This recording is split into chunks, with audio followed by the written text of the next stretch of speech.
from China's point of view, they want to get, they don't like the U.S. having this reserve currency because it gives us, a lot of leverage over, Iranian oil supply chains and all sorts of things like that.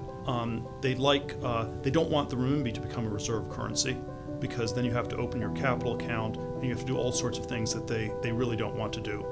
I think the euro, you could think of as, was in part a Chinese weapon against the dollar. It didn't, the last decade hasn't quite worked out that way, but that was, China would have liked to see two reserve currencies like the euro. And, even though I'm sort of a pro-crypto, pro-Bitcoin maximalist person, I do wonder whether at this point Bitcoin is also should also be thought in part as a Chinese financial weapon against the U.S., where it threatens fiat money, but it especially threatens the U.S. dollar, and China wants to do things to weaken it. So it's sort of China is long Bitcoin, and perhaps from a geopolitical perspective, the U.S. should be a little bit be asking some tougher questions about exactly how that works. But some internal stable coin in China, that's not a real cryptocurrency. That's just that's just some sort of totalitarian measuring device.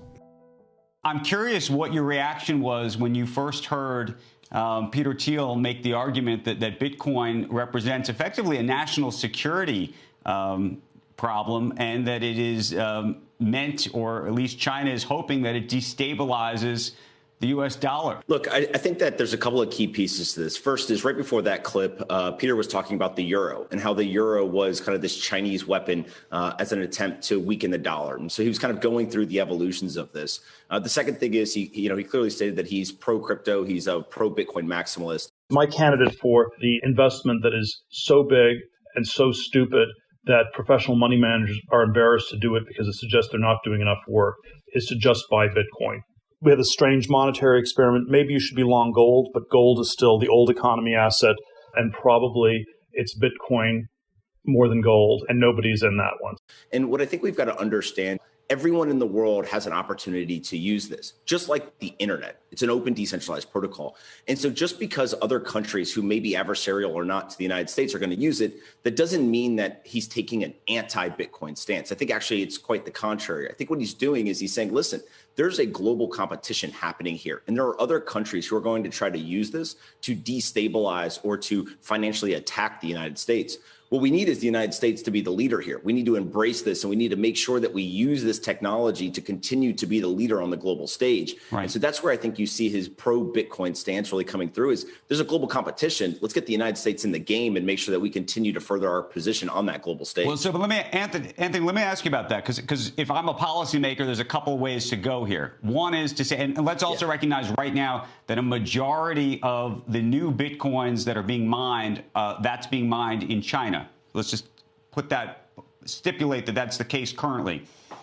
From a policy perspective, you could say, okay, we want to do a lot more mining in the United States for Bitcoin if we wanted to somehow, transfer effectively in this competition or try to get ahead of it in that way. If you're a regulator, you could say, okay, we got to figure out a way to shut this thing down because we think of it in that way. Or actually, maybe we don't want to shut it down, but maybe we want to crowd it out by creating our own either using a stable coin or some kind of digital U.S. dollar, right? I mean, I think those are the three options on the table. Do you see them differently? Yeah, look, I think that, again, the United States is taking a very unique perspective here. So the Digital Currency Group recently launched a new mining pool here in the United States. It's now a top 10 mining pool already. So we're trying to work to build the infrastructure very quickly. We've seen states like Kentucky go out and say, look, we're actually going to give tax incentives to bring miners here. We're seeing oil and gas with companies like Great American Mining who are saying, look, we're going to capture flare gas. We're going to turn it into this Bitcoin mining power.